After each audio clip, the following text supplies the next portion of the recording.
Bagong segment ng It's Showtime, scripted ang papremyo. Yan ang pag-uusapan natin patungkol sa dalawang noontime show sa bansa, ang It's Showtime at ang Eat Bulaga. Pero bago yan ay humiling ako na pakisubscribe ang aking YouTube channel. Pakilike and share na din po mga kaparokya para mas dumami pa po ang makapanood ng content natin. Maraming salamat po sa inyo mga kaparokya.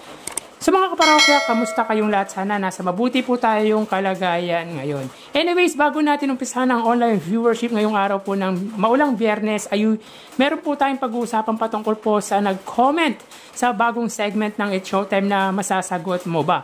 Ayon sa nag-comment sa recent post ko, at Joanne, naghihirap ba yung mga winner sa bagong segment ng It's Showtime? Mga celebrity yan mas makatotohanan pa kung sa audience ipamigay.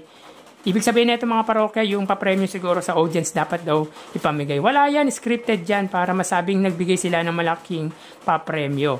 Aware na ata sa'yo sila sa content mo. Last time nakiusap si Vice na manood sa TV, wag sa online. Talaga ba? Tingin ko hindi naman gagawin ni Vice ganda na makiusap ng ganun. Malaki din kasi ang kita sa online mga kaparokya. YouTube, Facebook. Tsaka kung na-notice nila yung content ko, thank you naman kung ganun. Pero yung sinasabi ni at Joanne, may sense din naman. Pero syempre wala naman tayong pruweba na scripted yung papremyo. Dati kasi may segment sila na napamigay talaga sa audience tulad nung segment para sa mga bata nun. Sa audience bigay ang papremyo nung segment na yun. Or sadya talaga para sa mga celebrity yung segment. So ayon din sa isa pang nag-comment na si Flor Delis, mga artista yan kaya posibleng hindi sila briefing na kunwari lang ang papremyo. Hindi naghihirap mga yan di tulad ng mga audience. Kalokohan ng It's Showtime. Grabe ganun din ang reaction nito mga kaparokya. Well, may point din naman talaga. Like sa Eat Bulaga Pera Free segment, audience ang napipiling winner at yung sa Gimme 5 mananalo ang mga audience kapag di nasagot ng participants yung question sa first round. Kasi may point din naman mga kaparokya yung mga nag-comment or yung comment dito. Dahil mga celebrity nga naman. Pero hindi po natin masisisi ang It's Showtime mga kaparokya dahil para po talaga siguro ang segment na yan sa mga celebrity.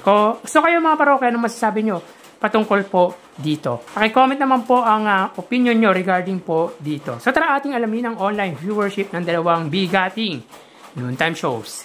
Para sa Eat Bulaga, under TVJ Facebook page na may 3.3 million followers at sa It's Showtime naman po na may 19 million followers. So sa oras na 1:14 PM, ang It's Showtime po ay may kasalukuyang segment na Breaking News. Samantalang ang Eat Bulaga naman po ay Gimme 5. So dito ang It's Showtime ay may 3,800 viewers at ang Eat Bulaga naman po ay may 3,500 live viewers. So again, sa oras na 1:14 PM ang It's Showtime ay may 3,800 live viewers at ang Eat Bulaga naman po ay may 3,500 live viewers.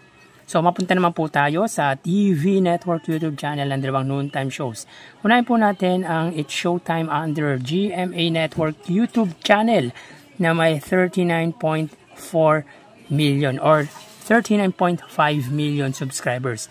Samantalang ang Eat Bulaga under TV5 YouTube channel na may 2.54 million subscribers. So, sa oras na 1:14 PM, ang It's Showtime po under GMA, sila po ay may 21,000 viewers.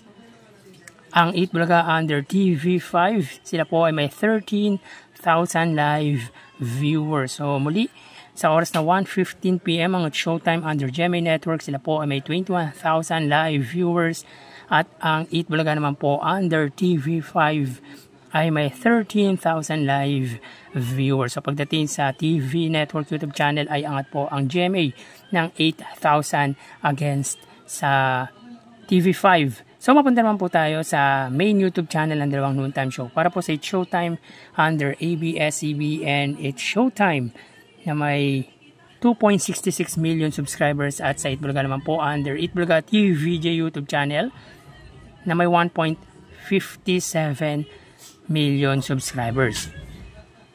Sa oras na 1:15 PM, ang It's Showtime, sila po ay may 78,000 live viewers. Ang Eat Bulaga mga kaparokya, sila ay may 133,000 live viewers. So muli, sa oras na 1:16, ang It's Showtime, sila po ay may 78,000 live viewers at ang Itbulaga naman po ay may 134,000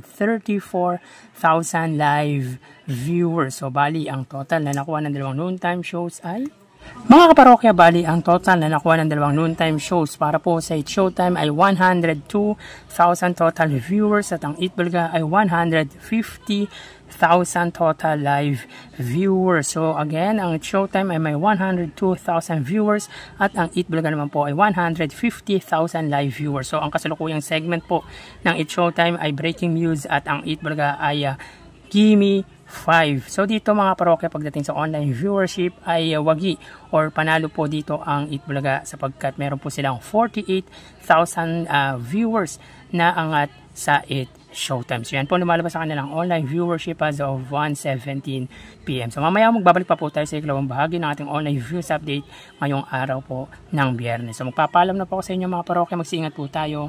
Thank you and God bless.